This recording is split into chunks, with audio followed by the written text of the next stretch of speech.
I did forget to hit record. Alright, so let's just delete that bad boy. Or, you know, it can just like survive. I forgot about Coffee Maker. Coffee Maker is here. Coffee Maker is here. Coffee Maker's mad that it exists. Its life is nothing but torturous pain. But anywho, so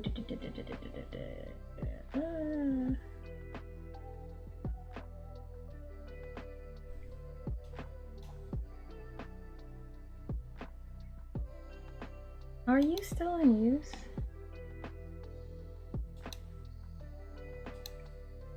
One of these days I need to go in and like clean up some of my unused, some of my dead code that I got rid of.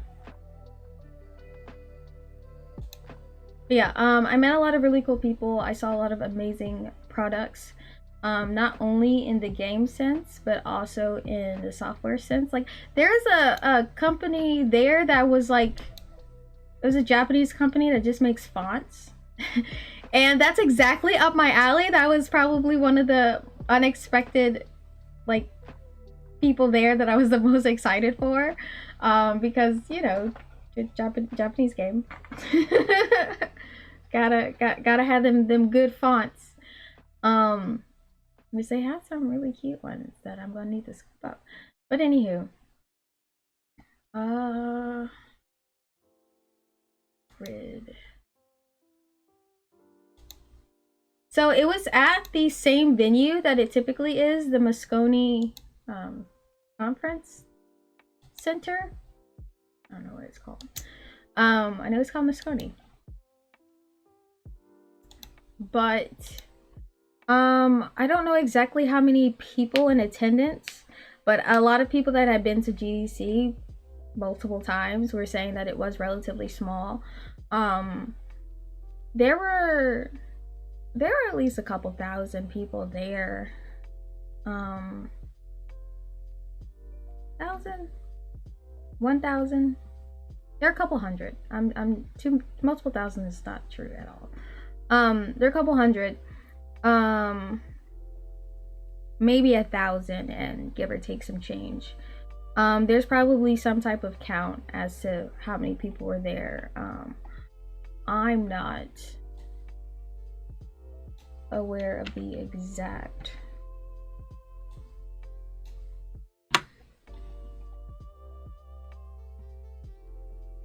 Okay.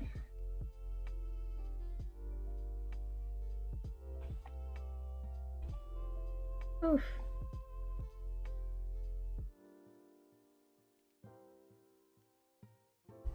Okay, we're gonna need to double check that. Okay, so essentially GDC is kind of like the, I've heard it described as like the Super Bowl for game developers. So essentially people go, are individuals, companies, things along those lines, whether they make a product that's like, you know, software product, games, plugins, add-ons, controllers, like hardware, software, all that jazz. They kind of just like congregate. It's like a really big networking event. There's tons of talks and booths and whatnot that focus on all these different things, and people are just kind of like sharing any type of game industry tech and stuff. So I went, I didn't have a booth. There's also like pitch competitions and, you know, just general like indie awards for like different categories, so on and so forth, that are happening there as well, and like people presenting their games for such. I didn't participate, like I didn't show off my game there officially. I did bring my game and just kind of like, Karen is back, hello. I did show my game and just kind of like network a ton. And yeah, this is one of those scripts that's like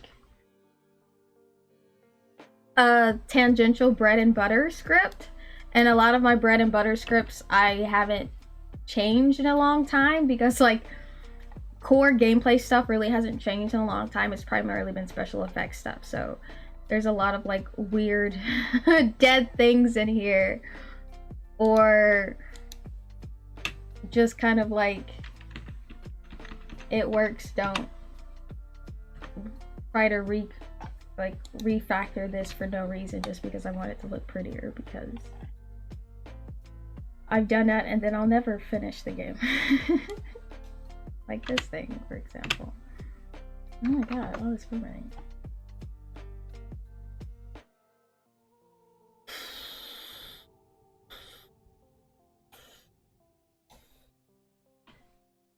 I'm using object pooling, but there's different types of object pooling functionality in my code base. So there's the I had mentioned a little bit before about how like I essentially rebuilt the game, and I had this framework that's for like making platformers and so on and so forth. So I had my original code base, and then the framework for the platformers. So some of my stuff uses the object pooler from the platformer framework, and some of my stuff uses my custom object pooling. A lot of my bread and butter stuff uses my custom thing because I didn't feel like redoing it. I have a ton of objects. We'll come back to that. But real quick, cap off with GDC stuff. So they also have like tons of parties and things like that, just for networking situations for you just to get together and talk to people. You can also meet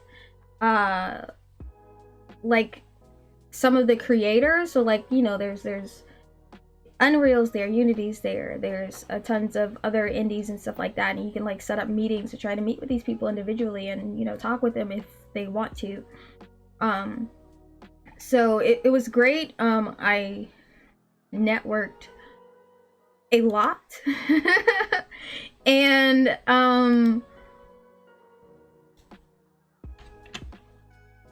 I definitely need to refactor some of my object pooling in order to sort off things, but we'll come back to that.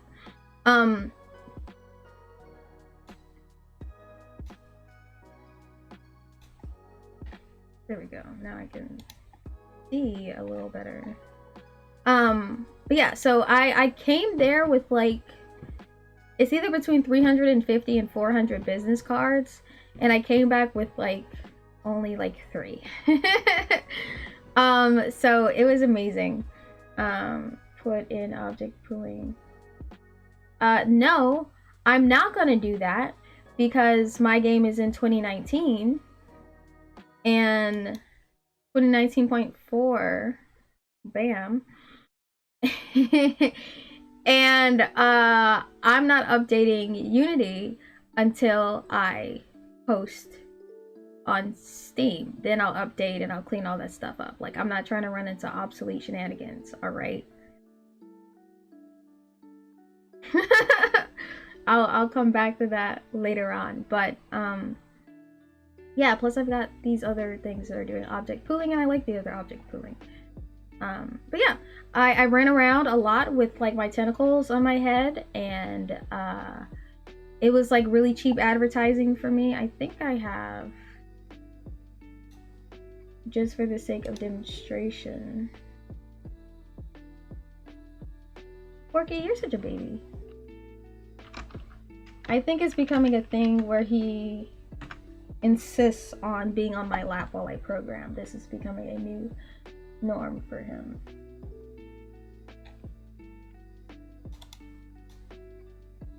Ooh.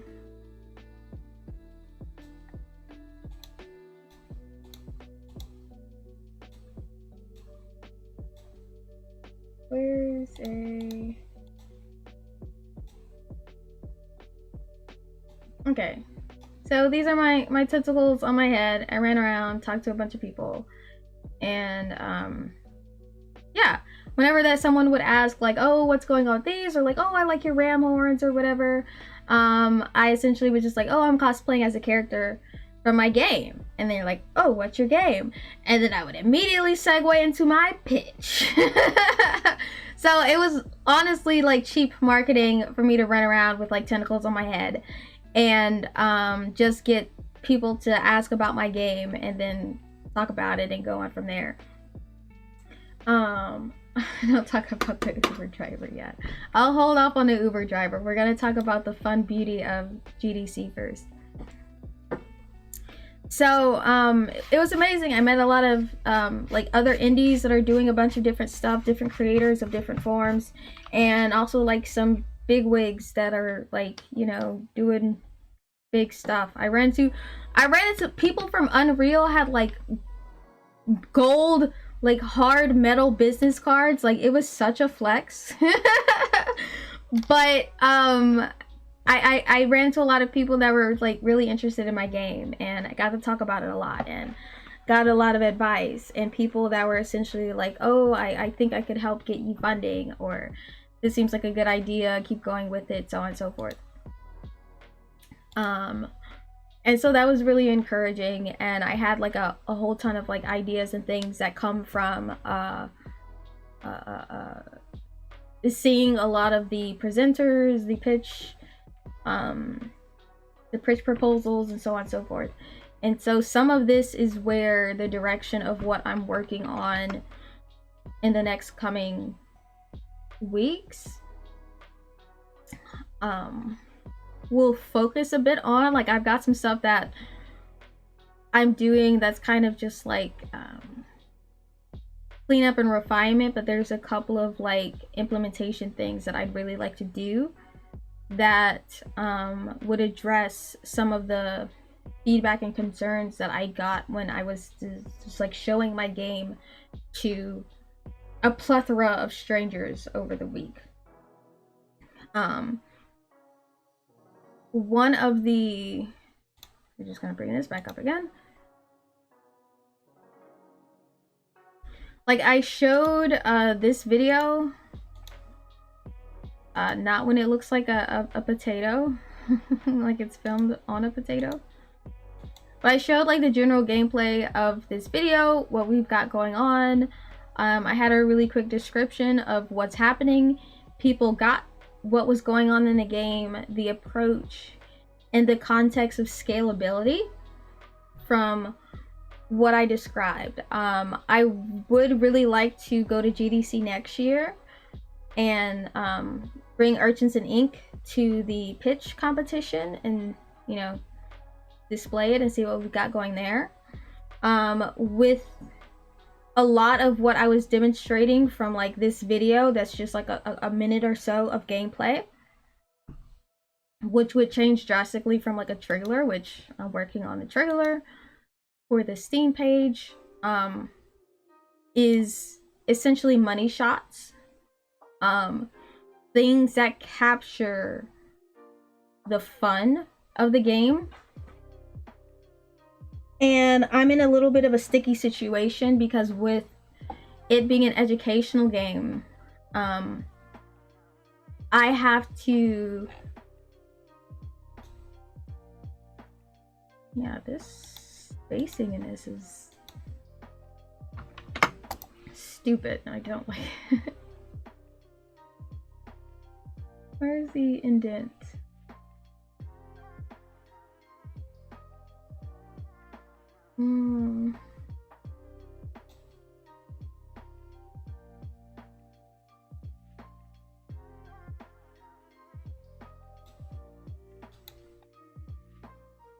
Okay, my eyes are bleeding far less. Okay, I feel better. So the context of money shots, and with the context of me having to do like an educational game, I not only have to portray what the context that I'm teaching, I'm saying context a lot, what the content that I'm teaching, how it's being taught, how that is like the challenge scale of that for like whether it's aimed at beginners and so on and so forth. But since the unique selling point of my game versus other educational games is the traditional game approach of having this twin shooter situation. I need to display the fun of the traditional game situation after I kind of like show this, the learning criteria that I'm covering. And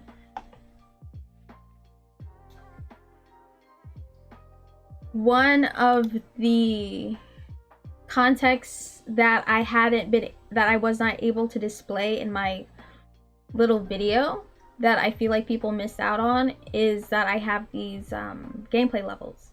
And one of the gameplay levels that shows a lot more of the fun and that this is a bullet curtain type game, like it's gonna be a twin stick shooter for real, is some of those levels that are more challenging on the gameplay side instead of challenging in the language learning side.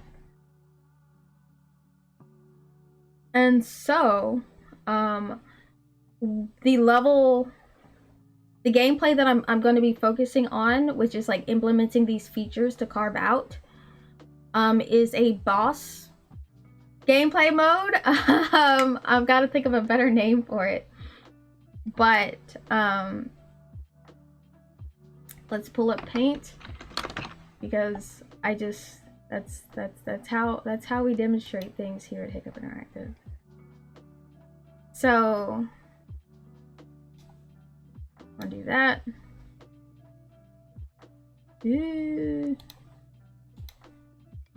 Okay, so in the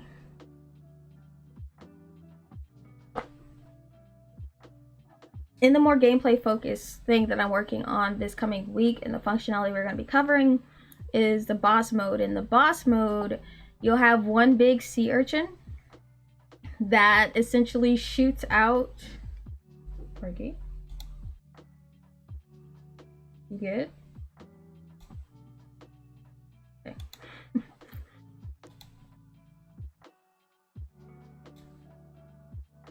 So we'll have the big sea urchin that kind of just like shoots out these tiny sea urchins. Oops. In like typical, this looks, I'm gonna do this in a slightly better way, still using Paint, but I'm gonna be a little bit of a hack.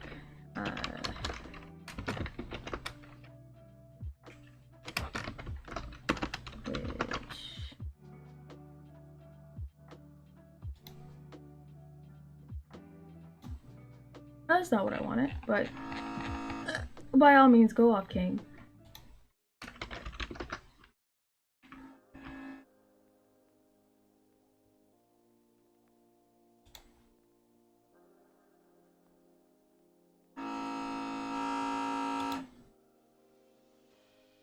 Okay, so we're gonna steal this image. We're gonna pop that bad boy in here. Bam. We're gonna cover that guy with my guy.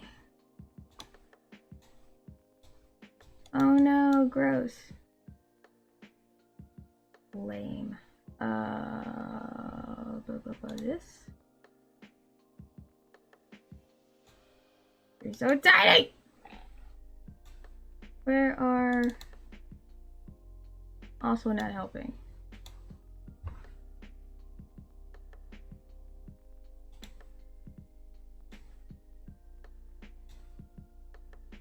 This, Phil. Whatever. Bam. Dear God. Then, because I'm slightly perfectionistic, give him eyeballs. This is super important. Alright, bet. We're out here. He's alive with the power of love and and creativity. Alright, we're out here. So, I actually had an art minor in college. I didn't get it. I was one credit away and I wanted to graduate and go away. So, very close. Acknowledge. But I kind of regret pursuing an art minor, but that's another conversation for another day. So, what I'm doing is that I am going to make the boss level. Boss level has big sea urchin in the middle. Down here, we are Sumi. This is Sumi down here. We're gonna make her a heart. I need to replace that with the actual colors that I'm trying to use, but you know what? It's hard out in these streets. Okay, bet. That's Sumi. The little yellow dudes are gonna be other sea urchins. Do we have, is those all the shapes we have? Yo, this paint is lacking. This is some lacking ass paint. We're gonna make them blue with red dudes.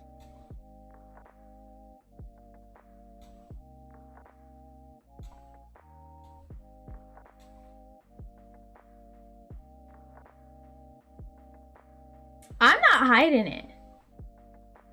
I never said I was hiding it. Except from UberMan. I feel like if I told UberMan that I had an art minor, he would have just drugged me as like, that's the most useless thing in the world. Why would you do that? You're an idiot. But we're focusing on the positive right now. We're still in development. So, my dudes, this is the gameplay we are creating here at Urchins Ink. Let's notepad.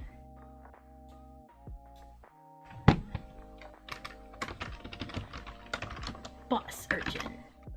So this guy has it randomly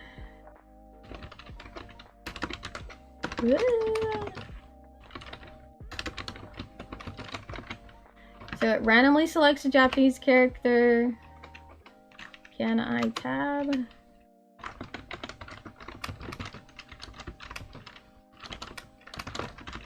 Through audio?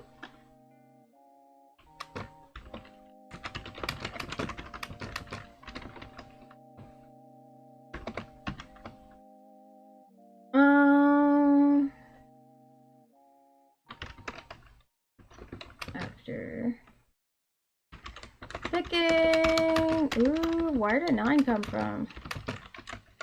Match. Deplete. Health. From there, Japanese is changed.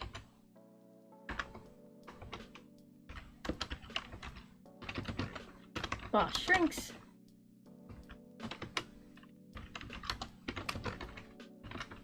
Rinse, repeat. Okay. Yeah, I keep mentioning Uber. We're gonna come to UberMan real quick. Let me talk about Boss the Urchin. All right. So cool. Level focuses around. It's going to be a random selection of the Japanese characters that you've mastered so far. The Boss Sea Urchin does not have the Japanese on its belly, like the small sea urchins typically do. It can be revealed once you pick up the matching character that's on screen. So that's what those blue and red stars are essentially.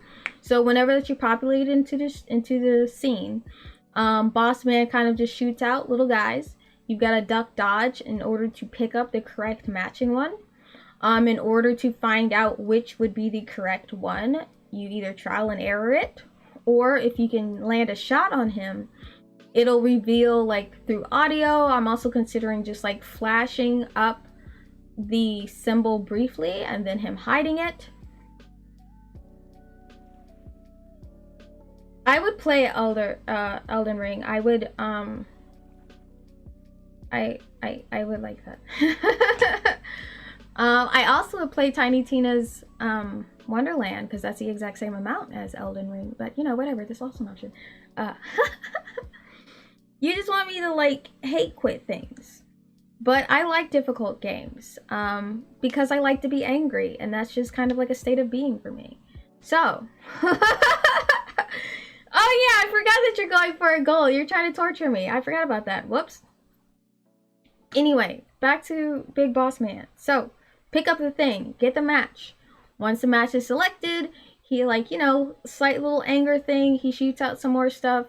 You deplete a certain amount of health, he essentially sheds, shrinks down a size, pick up another character, move on, rinse, repeat. So this is a lot more like ducking and dodging, a lot more of the traditional like twin shooter type of gameplay. With the like added twist of matching the Japanese characters and getting these things right, using audio clues, using the visible thing that pops up whenever that you shoot it, so on and so forth. So I feel like hitting one of these levels would be a really good money shot. Because showing a lot of these things, the animation of the big boss, this showing like the dynamic options that I have for the gameplay, like just to demonstrate that it's not just the setup that we have for like character practice where it's got there. I feel like that would also make the game a lot more competitive in the sense of seeing it being played as a regular gaming game and not only for the context of learning. Like I want the game to be fun and enjoyable, and that's why people go to it beyond just like, oh, I want to learn a language.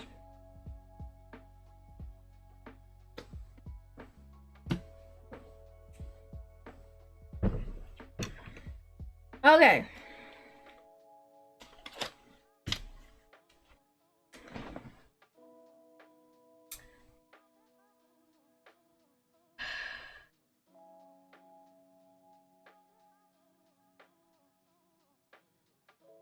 The process of what? The process of the boss sea urchin gameplay, because I have been putting off that functionality for the space of like cleaning up other stuff. So I will be streaming the process of me doing these different things. The first one being the character randomization of what's on screen. So like once the like once you deplete whatever that chunk of health for it, it would essentially reset the screen. He sheds, everything kind of clears out, and it repopulates with the new thing.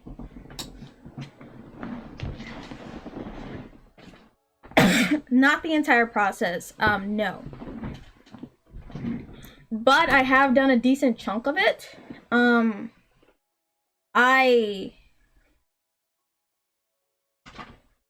I've been streaming for about almost 2 years, actually. I started in April, about 2 years. But like the core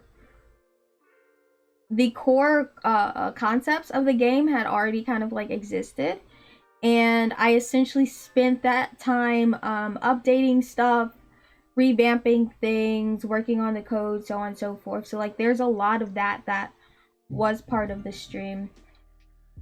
Like the art has changed dramatically, a lot of the functionality updated. That thing that I mentioned before where I essentially rebuilt the game whenever that I had moved it to that new framework, that was part of the stream cycle. I feel like this is very high up, or maybe that's just because my neck is in tentacles. So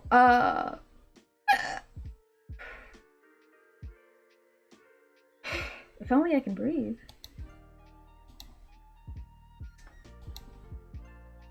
Ooh, maybe I could spell out Japanese in this, but whatever, we'll come back to that.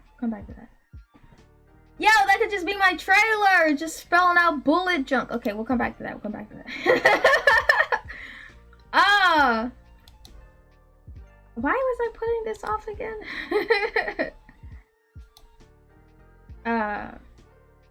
Unity? Thank you. Rude. So yeah, a couple different iterations of the game have drastically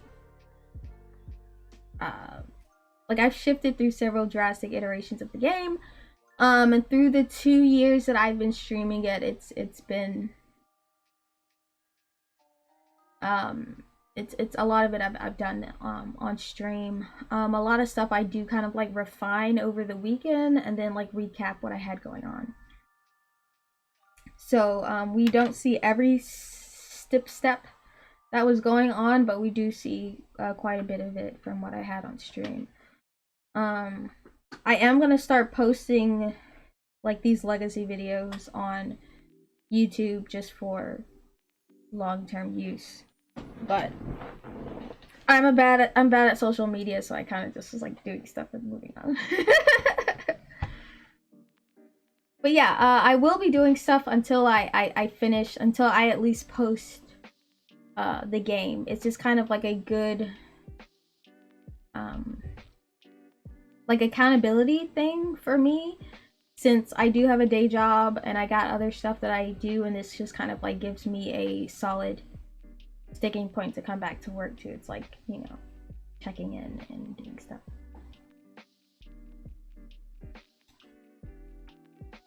And I also feel like kind of helps me practice with verbalizing my ideas in ways that others can understand a little bit better. Which is good because I get flustered sometimes and I explain things badly. But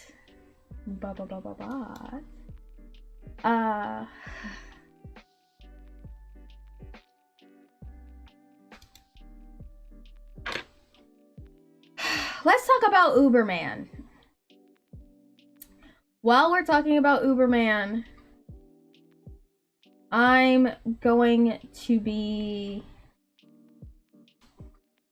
jotting down some dev notes or design notes for my character randomization.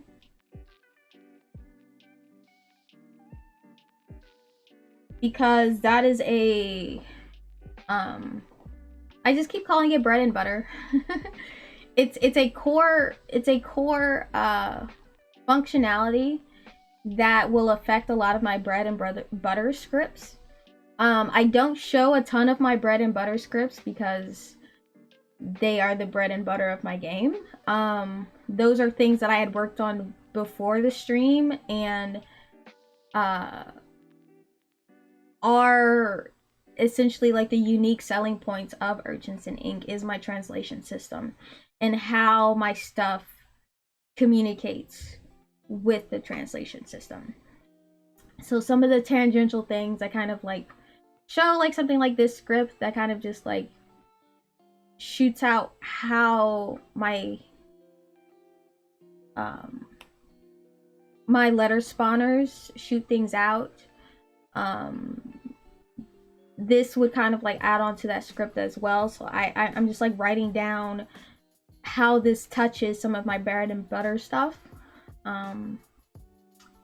And how I might need to update some of the design stuff, because like a lot of these core scripts haven't been updated because this past year and a half of development was more so focused on updating the visuals, the animations, the special effects, because I was getting the functionality of the game has been there, but it didn't look good enough that people just kept giving me feedback on visuals, and so I needed to up my visuals so people would actually give me good feedback on the gameplay and whether they're actually learning something. Super annoying, but whatever, we got there.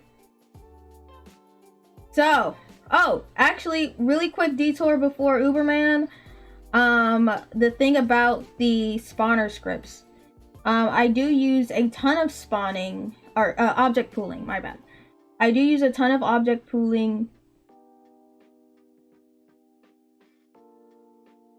In the game, in the sense of the Japanese characters themselves, the corresponding translations that go with them. So the Japanese characters that are on the enemies, those are pooled objects. And it digs through, like, you know, setting up the alphabet, the stuff like that for each of those objects that are popped into the scene. The English letters, the bubbles that you pick up to map to those are also like spawn pool things. The bullets, because, you know, she shoots, she's a twin shooter, lots of shooting. That's about it. But yeah, pooling is a big deal. So, UberMan.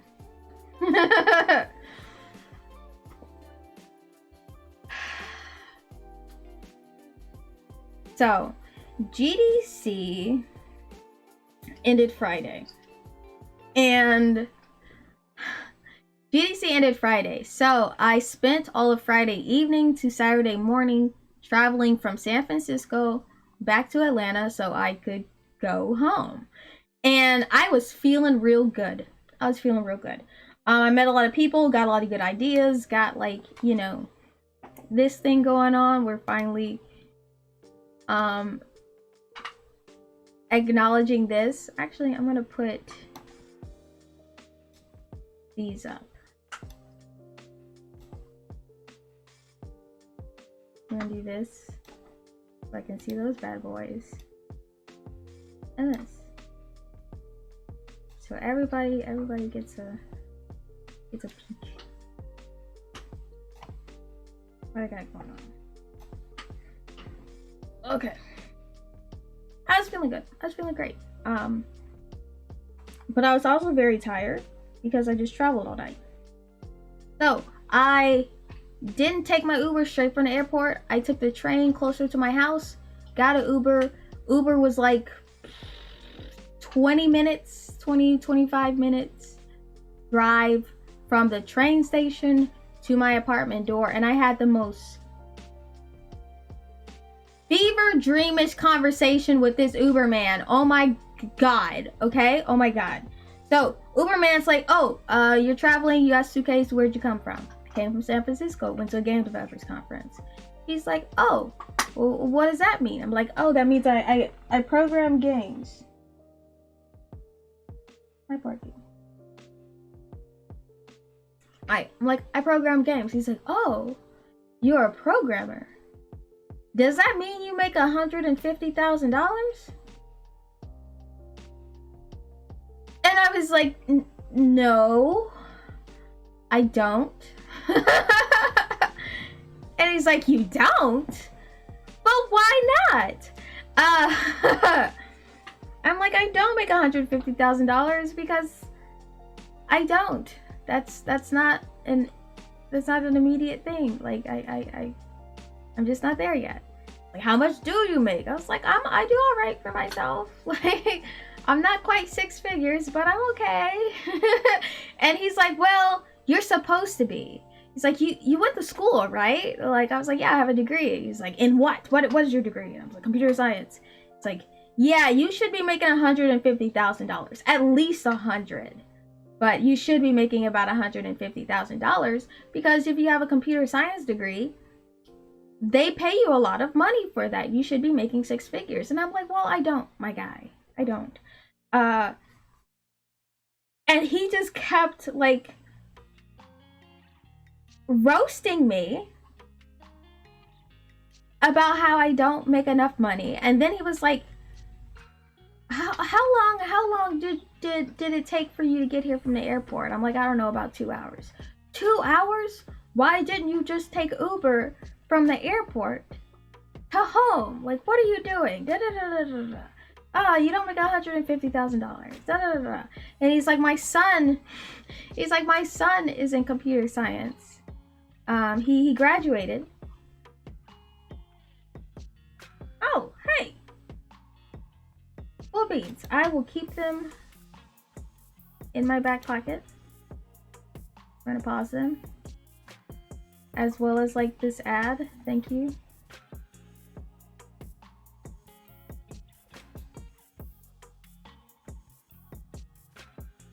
Come on, ad.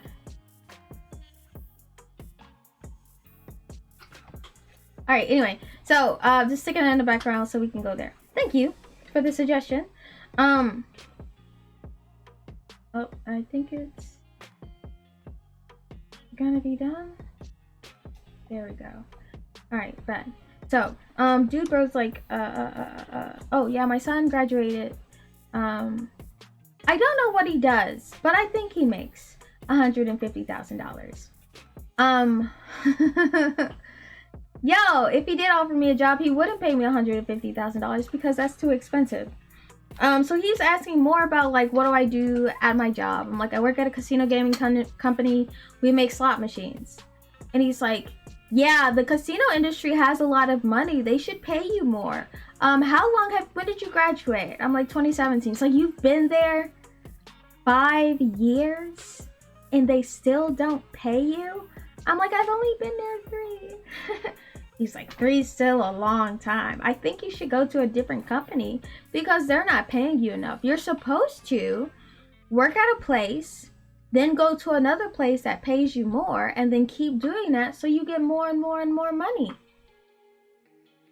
That's what you're supposed to do. Why are you still at this company that's not paying you? And I'm just like, I like it there. I'm like, I like it there. He was like, well, what were you doing before? I was like, I worked at a different company. Like, depending on what kind of programming you do, you can make a different money. Like, some of my classmates from my school, like, they work in baking and they make 6 figures, but their coding is like very boring. He's like, well, why don't you just do that? I was like, I did a little bit of it, but the company I worked at was really bad and I didn't like the company, so I left. He was like, yeah, you're right. There are bad companies out there. That was very smart of you for you to leave the bad company. You don't want to work at bad companies. And I was like, thanks. He was like, but why aren't you a senior at your current company? You've been there long enough. I'm like, a year of that, like they were in the pandemic and they're closed down. He's like, oh. Then why didn't you go to a different company that pays you more? What are you doing? And I'm just like, I'm literally just kind of having like a bit of a fever dream because this dude is just like roasting all of my life decisions, and I'm just trying to get home. I'm just trying to get home, and UberMan will not leave me alone about my life decisions. And so I had mentioned that like I work on my own stuff outside and I'm trying to switch to that. And he's like, be careful because your company that you work for might own your game that you make outside of the company. Like, apparently my casino job owns Urchins Ink, unbeknownst to me. And dude is like, you need to be careful because like they own your game. And I'm like, no, they don't. They don't own my game. He's like, yeah, like, because like this one guy I knew, like he made these speakers and he started making money from these speakers, and then like his company sued him and were able to like get all the stuff back because like they owned it because he made it while they worked there. And I was like, my guy, you don't know what you're talking about. That's not how this works. He's like, you just be careful, like just in case.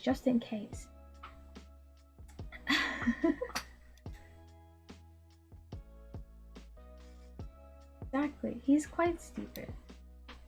I would also like to be on the Willowfish. I feel like that guy would be very upset about whatever fish that I got from the Willowfish because I'm all making all the wrong decisions. And so he's like, oh, okay, so what's your game about that you're working on? And I'm like, it's a game that teaches Japanese. He's like, it teaches Japanese? It's like, yeah. It's like, but why would anyone want to play a game that teaches Japanese? And I'm like, there's people that like to learn languages. Like it teaches other languages too. Just whatever. He's like, well, why would they buy your game when they could just buy Rosetta Stone?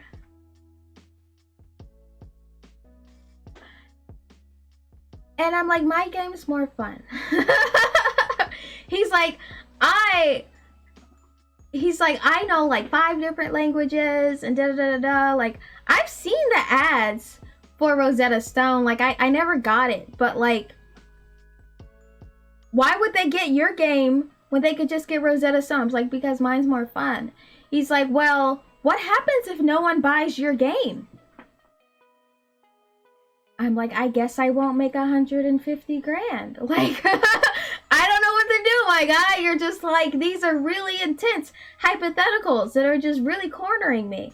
And he's like, okay, well, how much are you planning to charge for the game? And I was like, I don't know. I'm thinking about like a price point of like $7 or something like that. And he's like, $7 for an app? No one's gonna buy that game. Who would pay $7 for a game?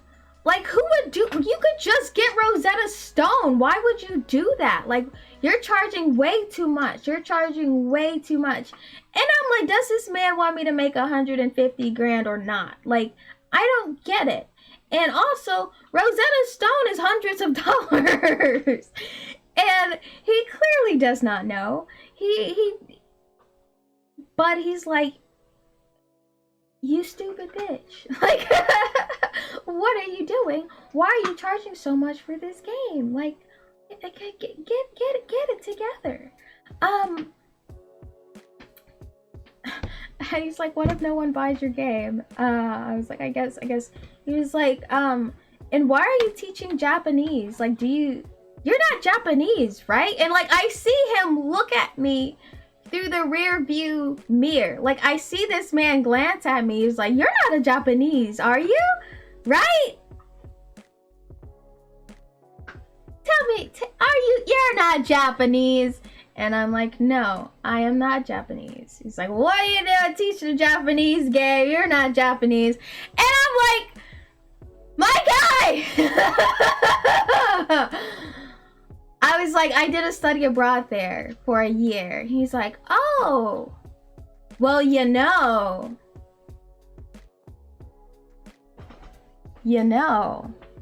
the Japanese, they commit suicide a lot. And I'm like,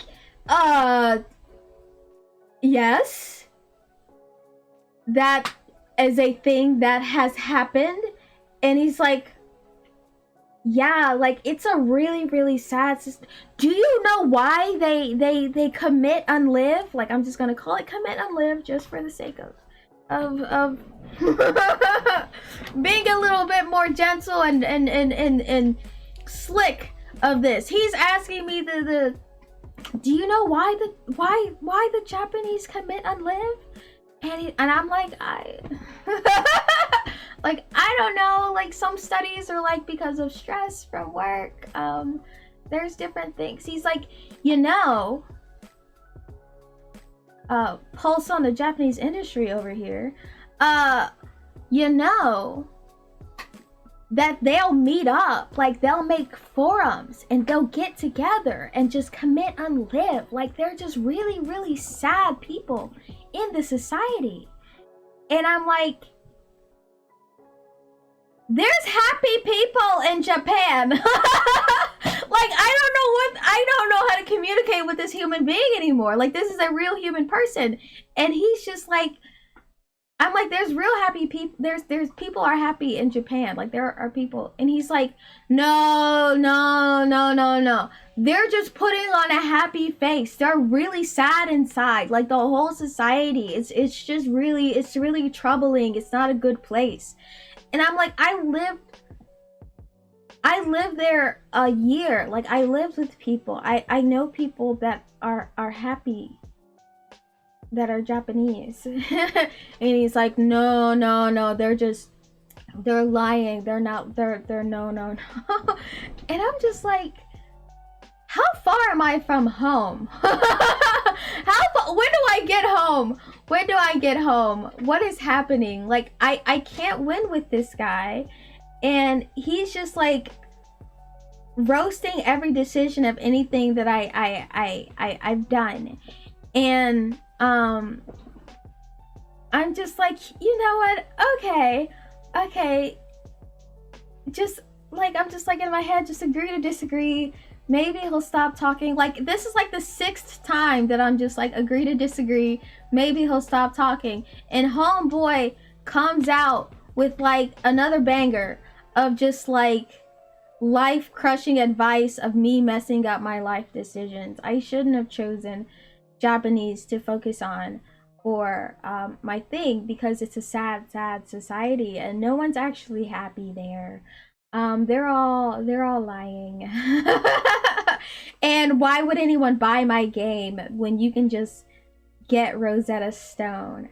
And then I was like, you know, like there's this other game that's called Duolingo, and it's I didn't say it's free. I know for a fact if I said it was free, old boy would have probably just like, he probably would have opened the door and just like rolled me and my luggage out on the side of the road. Like, this stupid girl. There's free apps that teach language. What are you doing? What are you doing? This is why you don't make 150 grand. These stupid mistakes right here. These dumb, stupid, idiotic mistakes right here. Why would anyone choose to do these things? Like, this man went through every section of my life except for if I was single.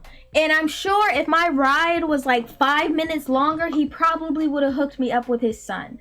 I'm positive that, like, hey son, you need to get with this stupid girl so you both can make 150 grand together, and then now you have $1 million, and like, you can teach her to not be such a freaking fool, okay? You can teach her not to be such a fool. I don't know what my son does, but I'm sure he makes $150,000. And like,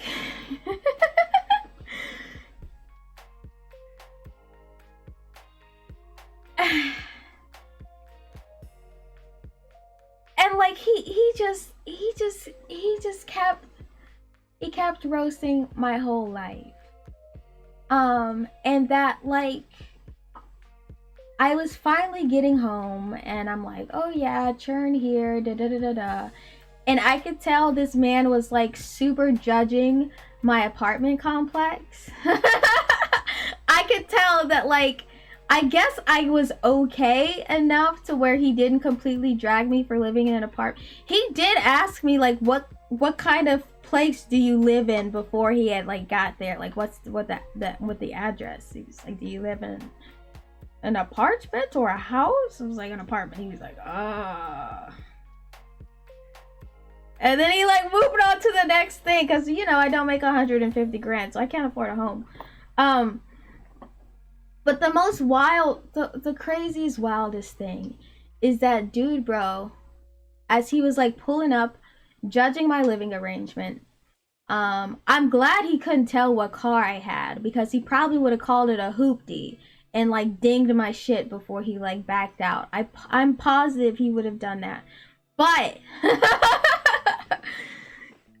dude, he was like, as he like pulled over, he was like, okay, he was like, welcome home, like Karen. Yo, he probably would have like dissed my cups and just like he throws a cup of water in my cat's face. Just like, fuck your cat.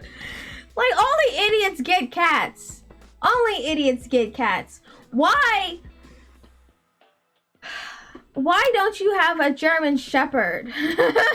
Why don't you have German Shepherds? They are strong, powerful dogs. He probably would have gotten along with my uncle like a lot, because my uncle was like, yo, we need to take Porky to be a show dog, and we also need to stud him because like we could make so much money from this whole situation. And I'm not about that life, but like my uncle was like, he was honestly upset that like I got Porky fixed because his like puppy mill dreams just like dissolved before his very eyes. I bet my uncle and that guy would have gotten along greatly. But then he probably would have got mad at me for fixing my dog. That probably would have been a thing too. I'm missing out on the money. Like, I'm missing out on all these bags. I'm missing out on all these bags. But yeah, dude, bro's like, welcome home. You know, like, Karen, it was so nice riding with you. You are a very intelligent young woman. You're very nice. You're very smart. It made me very happy to talk to you. Like, thank you for talking with me, Karen. Like, welcome home. I'm sure you're happy to like go and get some rest. Like, welcome home. And I was like, what the fuck is happening right now? Like you just crushed. I think he like sensed how happy that I was. And this man was just like, I'm gonna ruin her whole life. I bet if he saw a picture of Porky, he would have like called him ugly or like, oh, you named your pets Porky and Beans. It's such a dumb thing. You should have named them Cash and Money or some stupid shit. Why don't you have an Instagram page for them? You're missing your bag. Actually, he might not know what Instagram is because he didn't know what Duolingo was. And he never played Rosetta Stone. I don't know. His information, he's got his hand on like the pulse of every industry that exists. But like the pulse is like of one of those like resuscitation dummies. Hey. It was like not even vicariously through me. It was, he thought he was being encouraging. He thought he was giving me some life advice that I was gonna chew over and set myself on the right path because I'm not making $150,000. I should reevaluate what I got going on. He was trying to drop them gems on me. Like these are nuggets of valuable information, and this stupid girl just ain't getting it. Like, you could have been out, you graduated in 2017 and you still not making $150,000 as a programmer.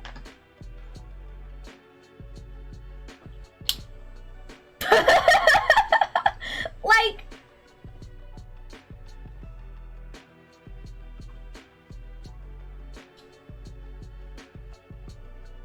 bruh. And you know what? You know what I did to Mr. Uberman? I still gave him like a good review. I didn't give him a big tip. Nah, I didn't give him a big tip because he already called me out for being poor. So I gave him a little tip. But, you know what? I'm not gonna threaten your bag. I gave him 5 stars. I don't know. I'm just gonna send him back out into society.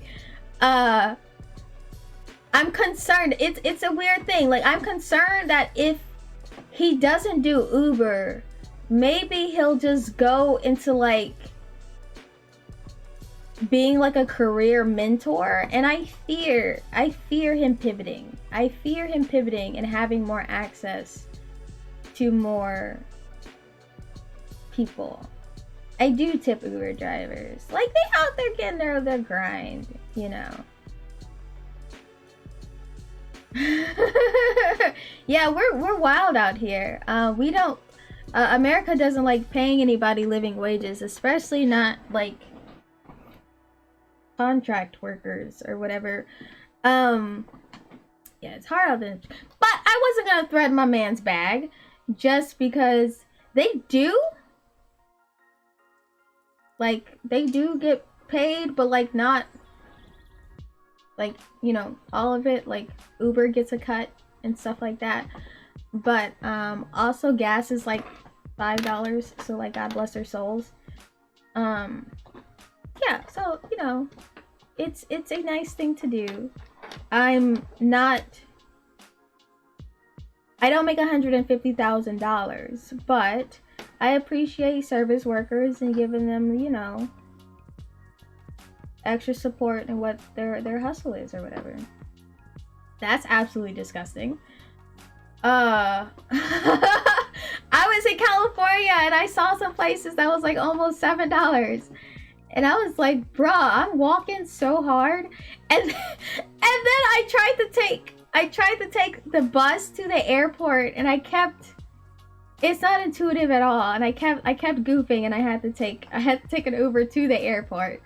I'm sure Mr. UberMan would have loved to walk me through that whole trip. Whew. But yeah, my dude. Uber driver absolutely roasted me, destroyed my life, because I don't make $150,000 as a programmer.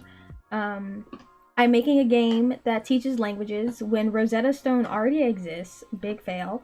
Also, I'm trying to teach Japanese, which Japanese is apparently just the saddest, just most destitute society in the world. Why would anyone want to learn Japanese?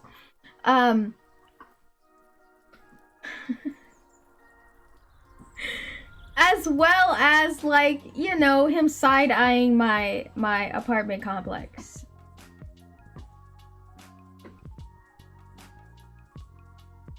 I'm just not doing anything right. So many hot takes. UberMan. Oh, hey, thank you for following. UberMan. I don't even know how to say your name, but like, I'm doing it all wrong. My degree, I'm wasting my degree. I could be making 6 figures right now. But that bad company that I worked for, he did commend me for leaving that bad company. However, my casino company that I work at in the daytime, they own Urchins Ink. They own Urchins Ink. I should have been a doctor. If that man found out that I wanted to be a doctor, like, I wanted to be a doctor since I was like 3, and I had decided I wanted to go into pediatrics later on in life.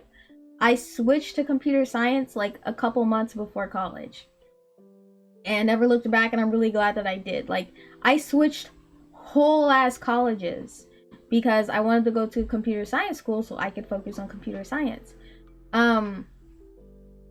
If that man found out about that shit. Oh my god! I'm not... What is my Twitch thingy thing status?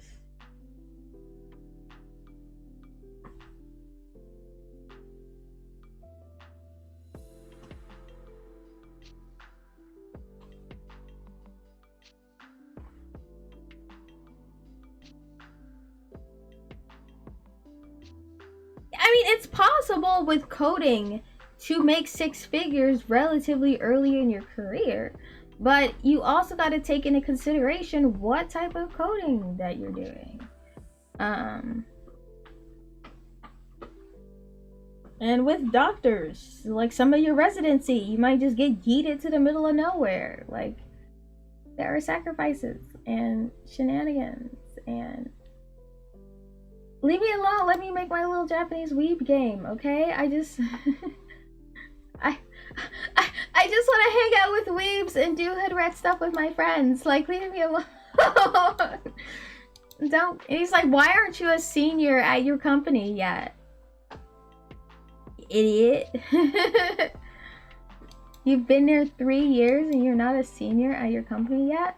I was like, well, no, technically, because like a year of that, the company was closed because of the pandemic. I'm working on the senior thing. My guy, leave me alone. It's not a part of my hoodie. They're typically, it's like a headband, but my headphones are very awkward to wear with my tentacle things, but I still wanted to rep my tentacles. So they're just, they're neck pieces now because I don't know. I just want it. This is my life right now. Creator dashboard. What am I? I believe I'm just affiliate. I'm just vibing.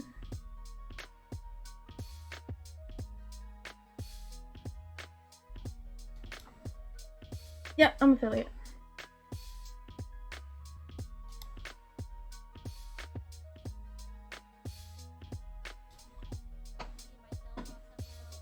Oh, whoops. Can we go back to my page and you stop playing with my emotions? Thank you. Okay, better.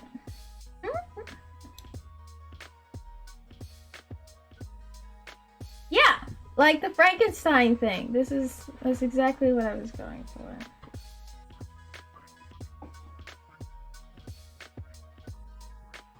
I brought up a picture of it on my head that looks like I'm not a complete insane person. Oh, whoops.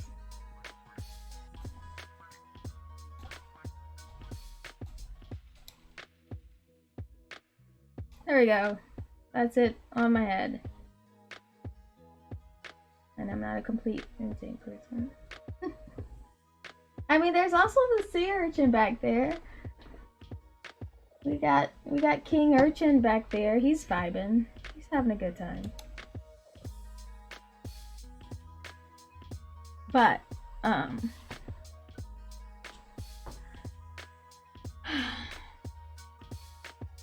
yeah, so that was the roast from the Uber driver who like threatened my whole existence about how I'm just a goofball that's like not getting paid enough, and it's my fault I'm not getting 150,000 because I'm just making very bad decisions. I'm making horrible decisions. Honestly, like the most flabbergasting thing was him just talking about like the whole unaliving thing. Like that came so left. That was so left. That was so absolute left. And this man thought he was just dropping truth bombs that were just like gonna help me out in the future. I bet he felt like he did such a good job. I bet he felt like he really helped me. Like, damn.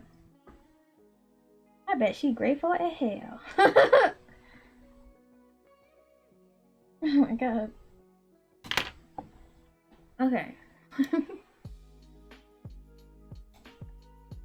Okay, so oh yeah, there's a growth thing. That's my good D for the month. Yeah, like I'm not taking it to heart. Like I'm not taking it as like I actually feel like I made mistakes. It did vibe check the hell out of me. I was feeling real. I was feeling so good coming from San Francisco, like on a multi-level thing. Like there's 10 different levels of how good I was feeling from my time in San Francisco. And this man vibe checked all 10 of them. He vibe checked all 10 of my levels.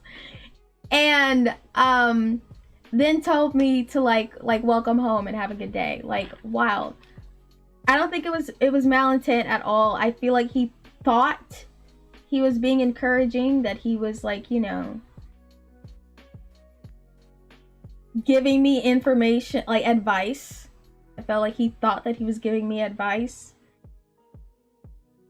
Which is why at the end he was like, I was happy talking with you. Like, thank you. Like this was a very pleasant experience for me. Thank you. He just felt like he did a good deed. I'm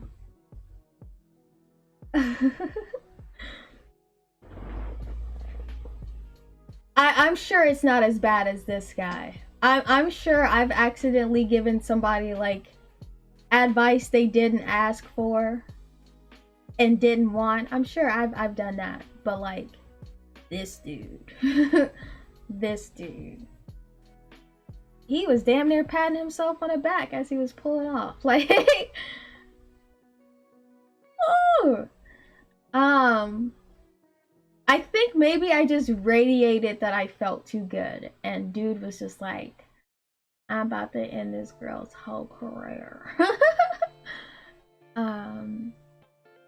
Which is like even more ironic because like I was literally like, I just got from the airport outfit. Like I had a hat, I had like glasses, well they were clear glasses, they weren't like sunglasses. Had my mask, I had my thing up, my hood up. I had a scarf that was wrapped up. Like I was just like the old school Invisible Man, where he's just like wrapped up, bundled up. You can't see that it's a person. But I think he just heard my tiny little voice. He also was like, "How old are you?" That was another thing. He was like, "You look like 16," and he dragged my whole life. I blocked that out. Dude, like, was like, "You look really young. You sound really young. Like, are you sure?"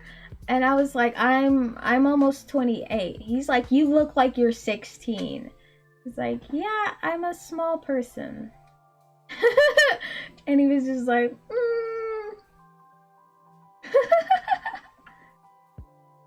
I do look young. I don't look 16 though. I at least look of college age. I like to think anyway. Oh, I know people who can't tell how old I am. Like I've accepted that. Also, like I have a very high voice. I'm petite and very lithe. Like I get it. That's roughly what people assume, is that I'm at least like probably in college. I haven't gotten like being a teenager in about 5 years maybe. It's like, "Oh, you look like maybe like a senior in high school or something like that."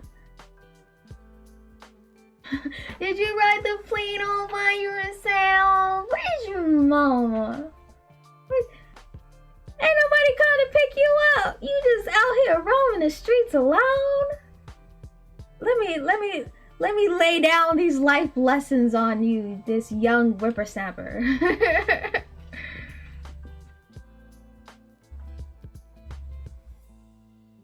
What if no one buys your game? I was like, do you know where I just came from? You know where I literally just told you I came from a game conference. And he was just like, the ultimate, like, that's not a thing that you say. That's not a thing that you say to a game developer. What if no one buys your game?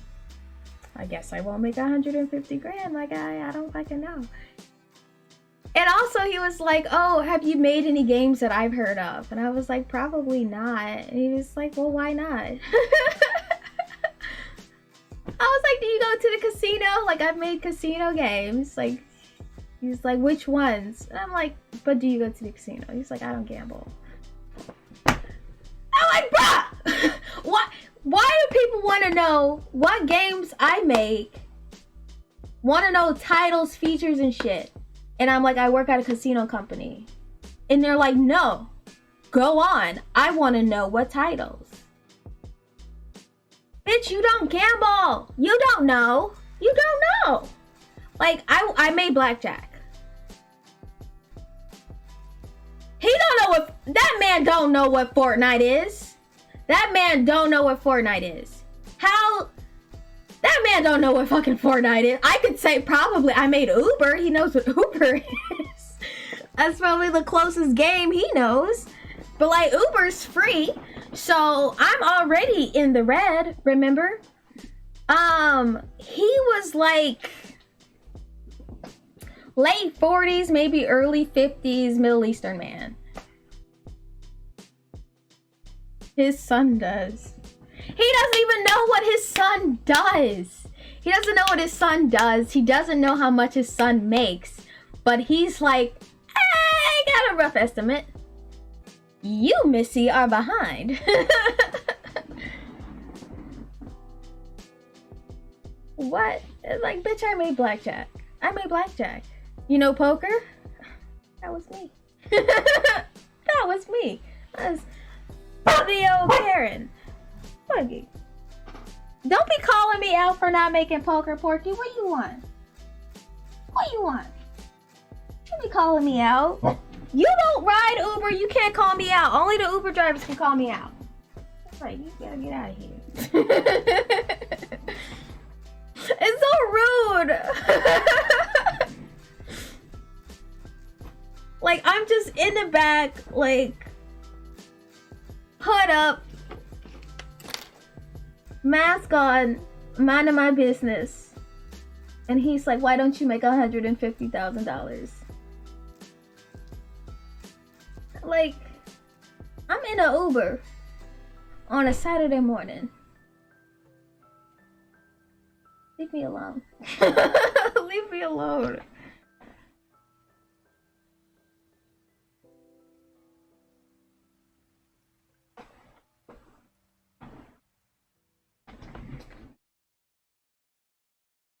But with your mom assuming that you're making washing machines, does she also expect you to make $150,000? Probably yes. But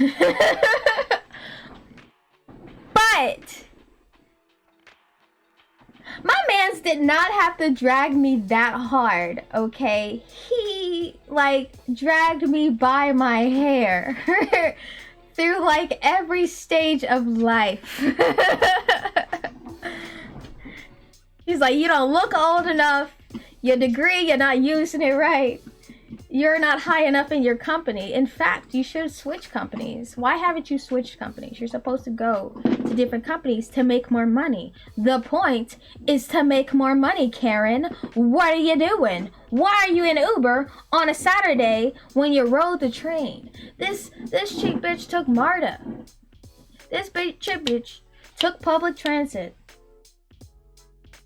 So she'd have to pay for a $25 Uber instead of just taking an Uber from the airport. Matter of fact, why don't you have a Ferrari? What are you doing? Oh my God.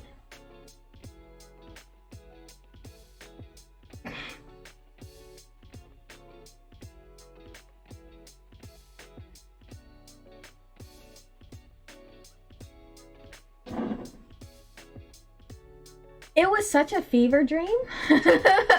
It was such a fever dream.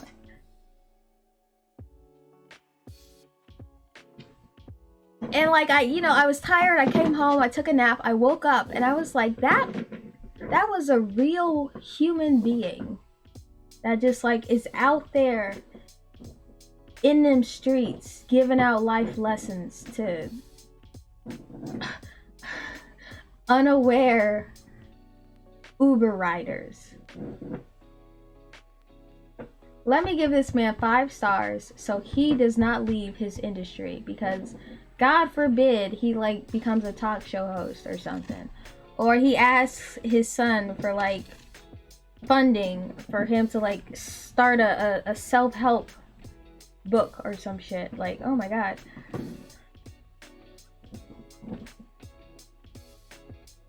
He vibe checked me so hard. Y'all don't like, okay, extra context. I'm originally from California. Okay, that was another thing. I just remembered more. I'm like blocking out memories and shit. Okay, so I'm originally from California, okay? And it had been 20 years. So imagine him being your dad. I would never take Uber if he was my dad. Like, that's too much risk. Like, I'm apparently running some pretty high risk of not getting paid enough at my job, but I would just walk everywhere. I would walk everywhere. But like, it'd been 20 years since I'd been in California. And like I had like a great time out there. And I was like reminiscing. I'm like, ooh, we look at me. Bam, bam, bam, back at home. Hey, I've done come so far. Like mental health anniversary. Go Karen. I got game ideas. I'm like programming. I also got funding from my investor, like that came into my account. I was like, yes. I'm about to like commission someone to do the art for my trailer. Yes. Like I'm in the back seat thinking up ideas, just like vibing, looking out the window, minding my own goddamn business. And this man just destroyed my whole life. He told me another thing that I could do if I'm not making 150 grand here in little old cheapo cost-effective Atlanta, Georgia. He's like, well, why don't you just move to California? They'll pay you 150 grand out there. Like, why only visit? You could just live out there and they'll pay you. They pay people 150 grand a program out there. And I'm like, the cost of living is more expensive there. And he's like, yeah, but they pay you more money. And I'm like, but I have to spend more. And it didn't matter. I couldn't argue because he just was already right. He was already right. He was already right. I'm living in the wrong place. I'm living in the wrong place. Why are you in a... He's like, why? You work at a casino industry. Why don't they pay you more? Casinos have so much money. Don't you know?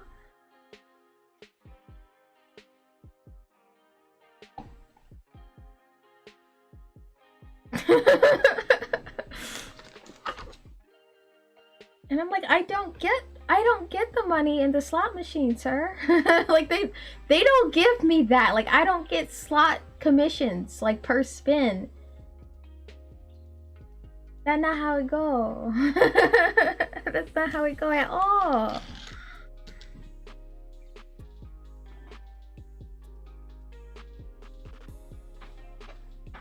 Oh my god.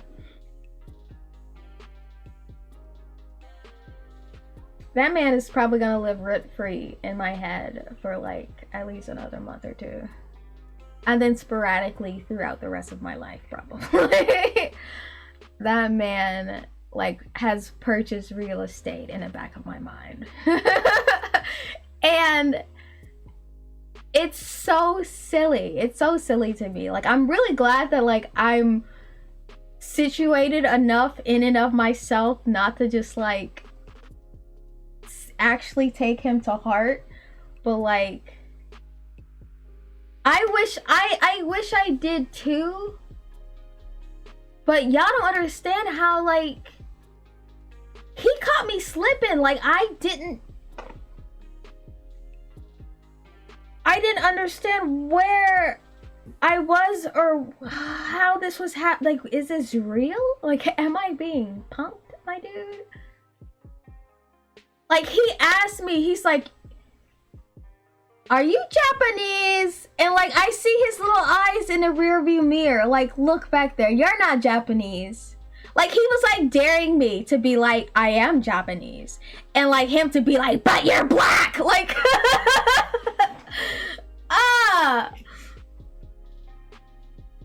like it had all the energy of just like, I dare you to say you're Japanese. Like, I can see you. I see you. You can't tell me you're Japanese.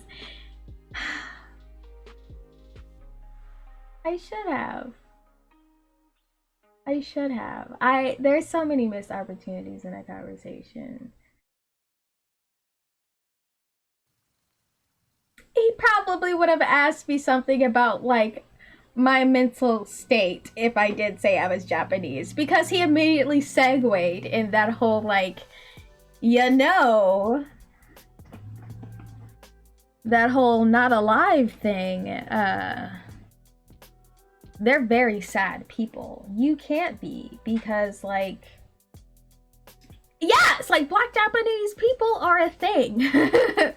Not to him. The the world is a very pre-established place in his head, and like, oh my god, he was I should have said I am Japanese.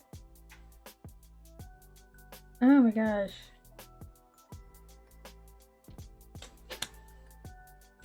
It was such a fever dream. It was such a fever dream. I was so tired, and this was just like, it drained so much extra energy from me. I slept for like 12 hours Saturday. I slept for like 12 hours Saturday. And in between me like waking up to like get something to eat or whatever, I was like, that was a real man. That was a real man. That was a real person.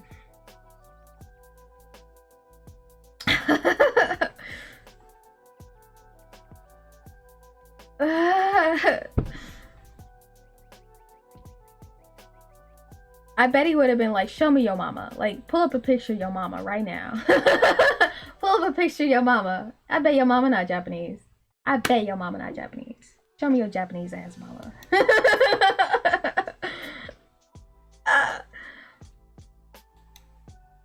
I just, yeah, just a little emote. Actually, my dad's Japanese.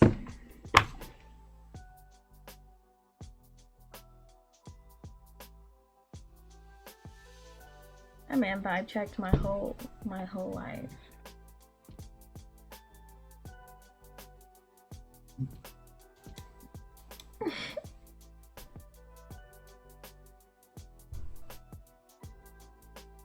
They were like, hey. Like the only stone that wasn't churned. Like he got my age. I guess a little bit of race, just a little bit, just a smidge indirectly. Me not being my career, my aspirations, my personal endeavors. Yeah, the only thing, like, the thing that would have capped it off was like, are you single? Do I have a son for you?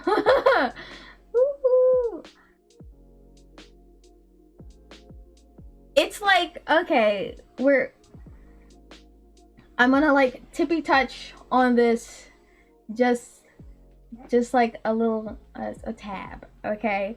So GDC, feeling good, feeling real supported. We got people from all walks of life, all types of things, blah blah blah. Like, and also me feeling my oneness of returning to California after 20 years. I left California when I was 8 because my family was literally homeless. Like, I actively remember living in our car, living on the street, and we moved from expensive as California to live with my family in the South so we could, like, you know, get on our feet and like resituate ourselves. And like me coming back and like seeing the place and like vibing and just like, oh yeah, like I love this state. We just like had a little tough little start out and whatnot. Like, I miss the sun. I love California's sun. Georgia's sun is rude. Georgia's sun is very rude.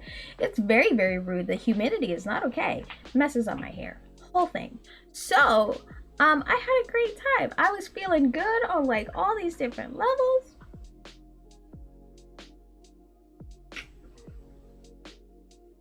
And like,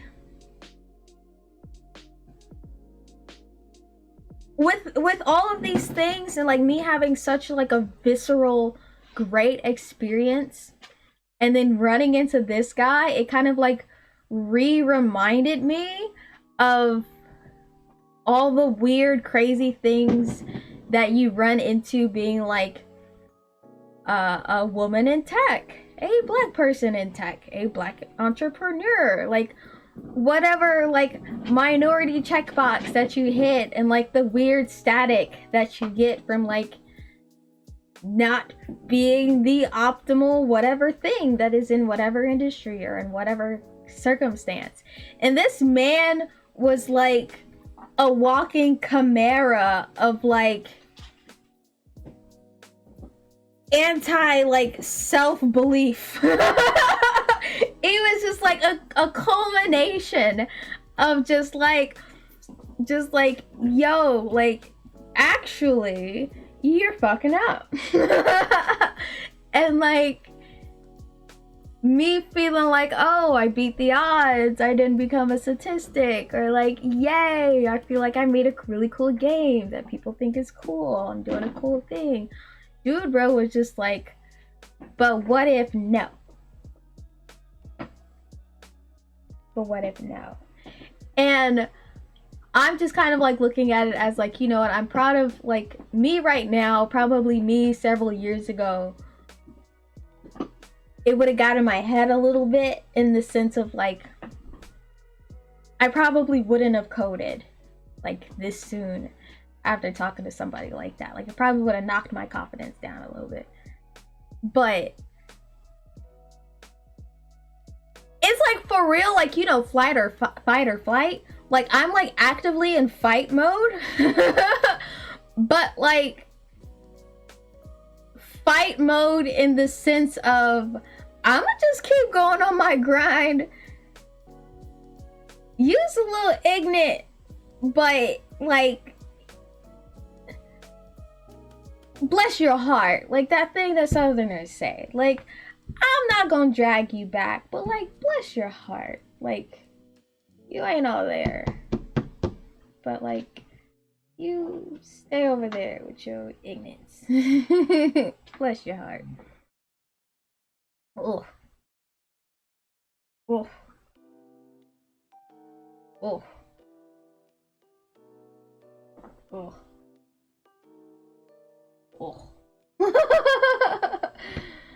Bless your pea picking heart. Oof. Oof. It's such a fever dream to be like, you're just really out here, just in the Uber, doling out like little life lessons and stuff, anti-life lessons. I think I was probably minding my business too hard. That was probably the thing. I was minding my business too hard. I put it out into the world that I was just like real vibing and feeling myself, and he was like, "Whoa, what the hell is that? What the hell is that? Do you make $150,000? You should. Have you ever thought of that? Have you considered that maybe you should?"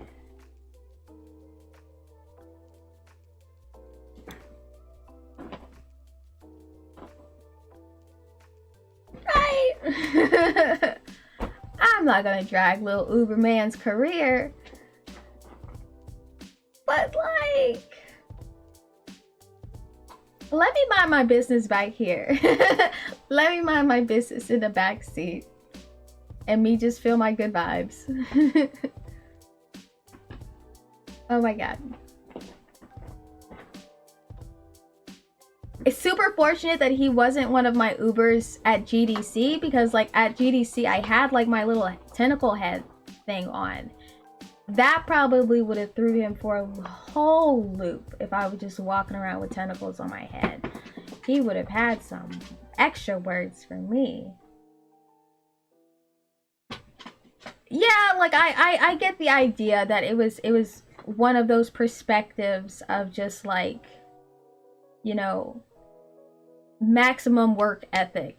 You know, if you are in the position of like, you should strive to have a successful job and make money and keep climbing the ladder and like, oh, you did the degree thing? Where the hell are you on where are you on this ladder, ma'am? Why are you not at the top of this damn ladder? What are you doing just kind of like vibing in the middle? What are you doing? at the top of my own little separate area of the ladder, dude. You just don't know. Because you don't understand my ladder, sir.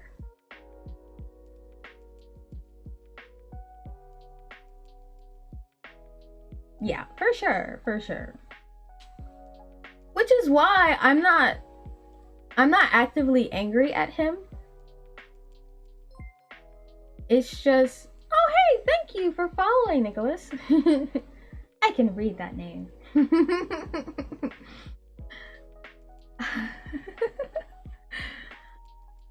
Yeah, I'm not actively angry at him. It's just the culmination of the conversation and his demeanor is just a really weird juxtaposition of just like, I'm helping you right now.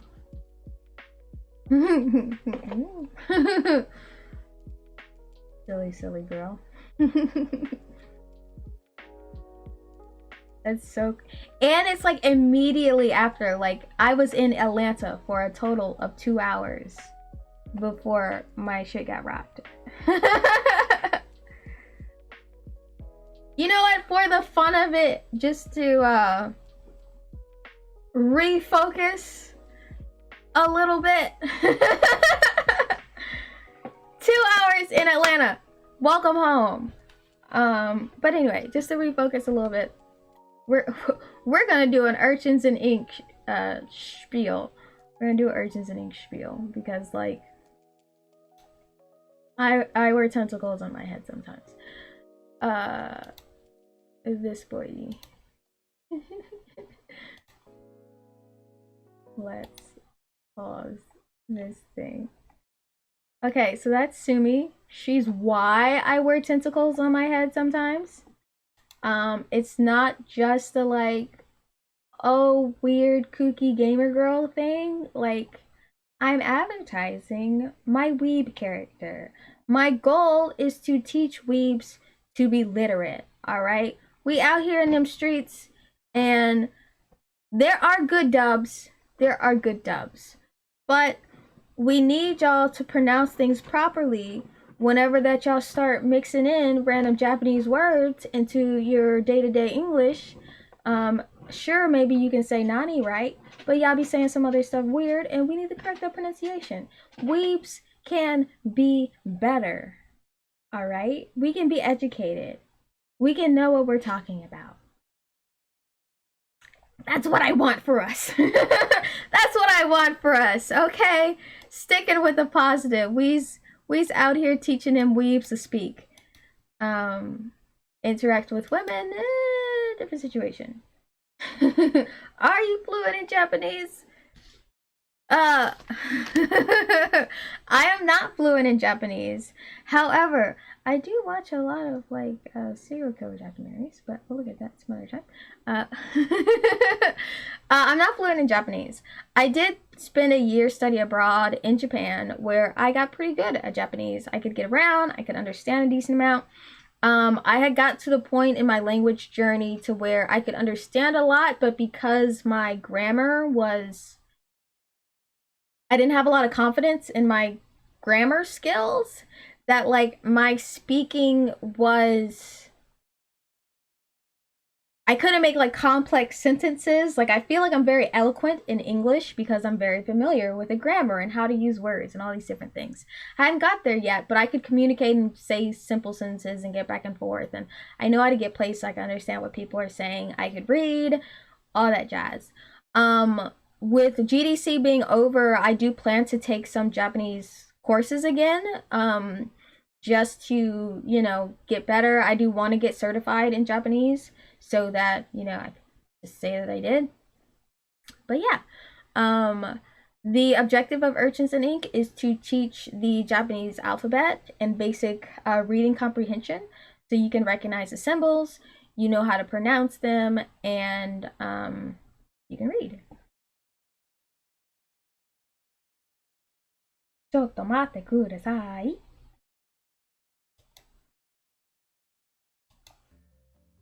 Okay, so this was filmed with a potato, but it gets my point across.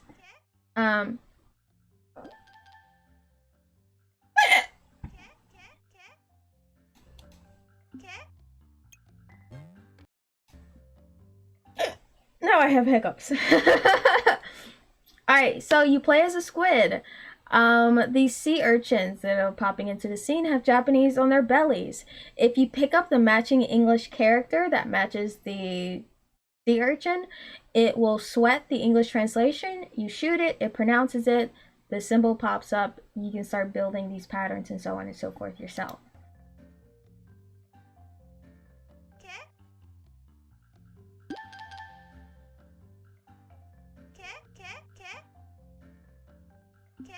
So that's what's happening there. If a character is not on screen, a little X pops up and you just go on to the next thing. It's very open to trial and error. The point of the game is to be open to absolute beginners in order to, you know, learn katakana, hiragana, and eventually kanji. I do plan to expand to other languages. Japanese is my starting point because that was like my first foray into like learning a language that had a different alphabet than English. Like I learned Spanish. Don't remember any of it. But also I'm a huge weeb. So like there's a free demo that you can connect to play this. My dev stream goes over like, you know, me fleshing out different things as it gets closer and closer to launch. I'm going to submit Urchins Ink into the next Steam Next festival that's going to be in June. And I hope to have it on mobile by the end of the year, but you know, let's see if life gets in the way. And yeah. That's Urchins Ink. I am a solo dev. It's just me and my artists that are working on it. So as far as progress and everything, it's kind of just like whenever that I have my free time in order to, you know, keep moving forward with this.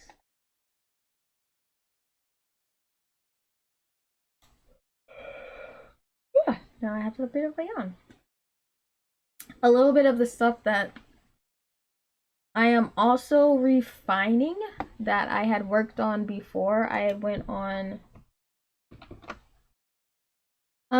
What do you mean by that? Like which languages I might do, or if I have different uh like different game ideas or something like that. Because like as far as like other languages I might do, I think Korean might be next. Because of the popularity of Korean, and also with the context of Squid Games being Korean. There's also after I get Urchins and Ink on Steam, I do plan to launch a Kickstarter. I feel like because it's a language learning game, I have a bit of a stigma that I'm kind of battling against. That when I just say the words, oh, it's a game that teaches Japanese. It's a Japanese educational game. There's certain preconceived notions. There's certain preconceived notions that people have for that. And I feel like Urchins and Ink in and of itself kind of does a little bit of its own thing. So I kind of felt like I had to make a bit more of a fleshed out demo before I could do a Kickstarter where people would understand what I'm going for. I need water.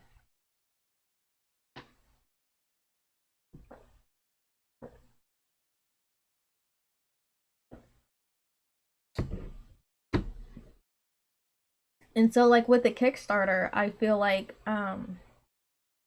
that would contribute towards the funding. For getting like some of the support for the updated assets because jeez, you loosen that. I don't know. For the updated assets because like as far as things go, like I'd have to import the new font. I plan to move things to a database so that's a lot easier to scale. But since I don't have a background in Korean, I will need advice for like the best way to chop up Hangul into like learning sections. Ah, jeez.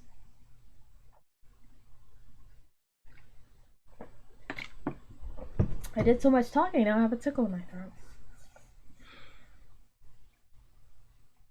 But yeah, after Korean, I'm kind of considering doing the other versions of Urchins and Ink. That would be vocabulary acquisition and kanji. I have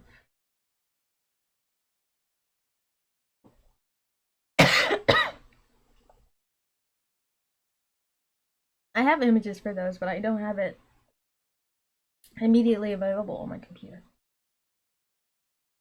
Wait, maybe I do in Paint.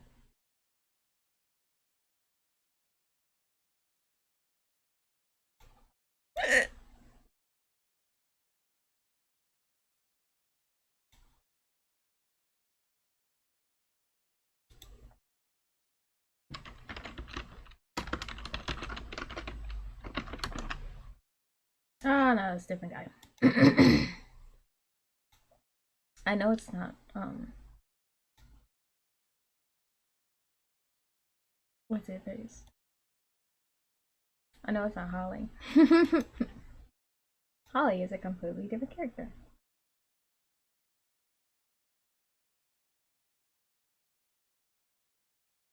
Yeah. Let's go back to this. Okay, so in the context of like the sea urchins that we have now, currently the sea urchins demonstrate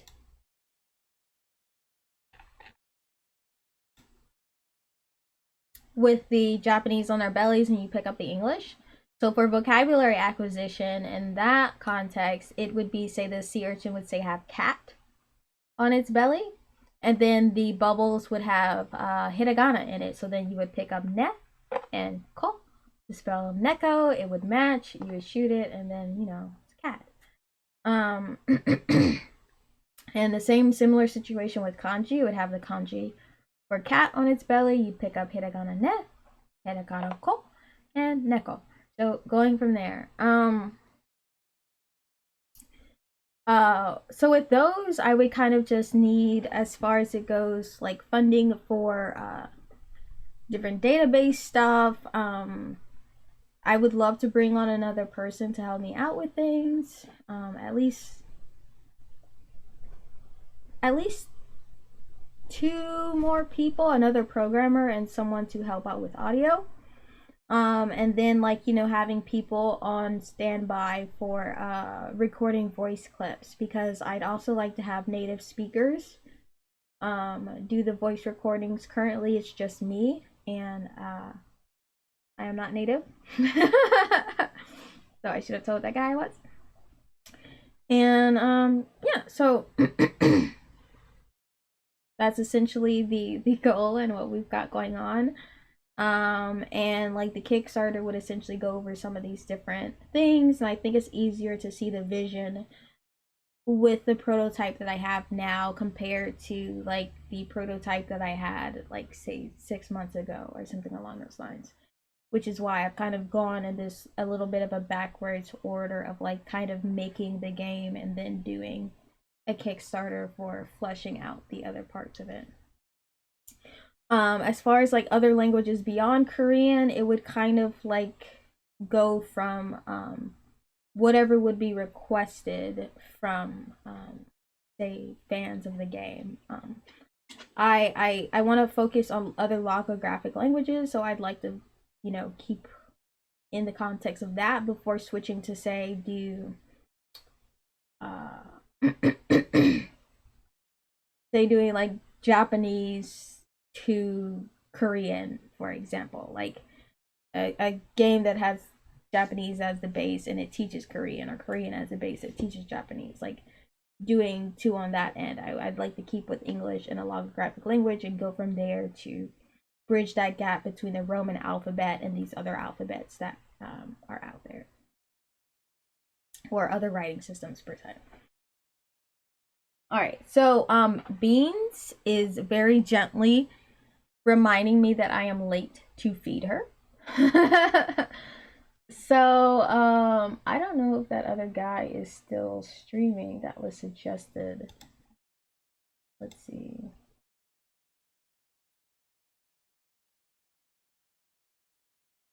Oh, he's still going. We gonna hit him up.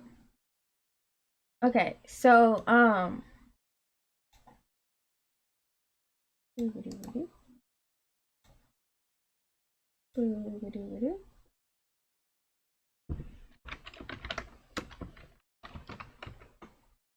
okay, so yeah, I need to go tend to my pets, so I'm gonna call it a night. I'm gonna sketch out a little bit more of the design information for the randomization stuff that I'm gonna do because I'm gonna touch some of my bread and butter scripts, and I'm trying not to. I'm trying to stop myself from refactoring everything so heavily and just kind of like do what I need to do to get the game out.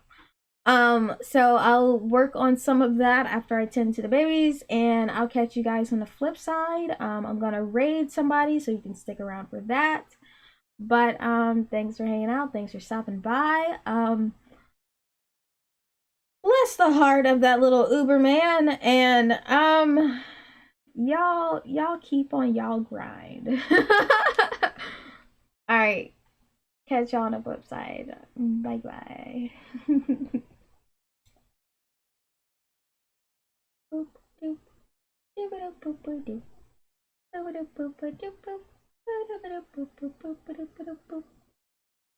And raid.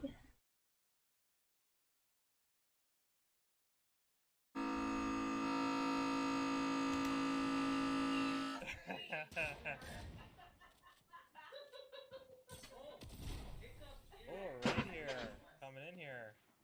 Holla, holla, holla. Let's do it, guys. Let's manifest a win.